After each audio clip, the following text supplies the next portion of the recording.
Mo, lagyan ko sa baso. I-plastic nyo na lang din po. Suka. Opo. Suka, masarap din eh. Ano na lang, kakainin ko na.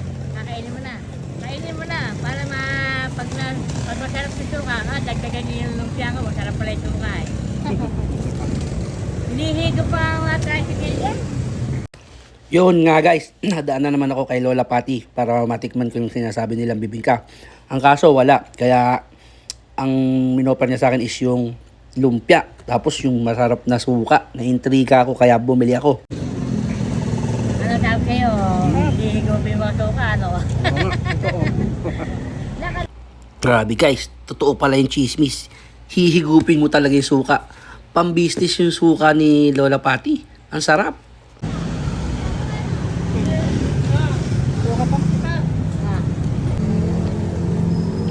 Ilang pa na? Dalawa pa nung... Dagdagan mo na rin suka. Tikman nyo. Dapat pala nagtigisan tayo nito eh. Ano? Anim? Tatlo, di ba? Tatlo. Tatlo lang po. Masarap. Iinamin mo nga pala suka.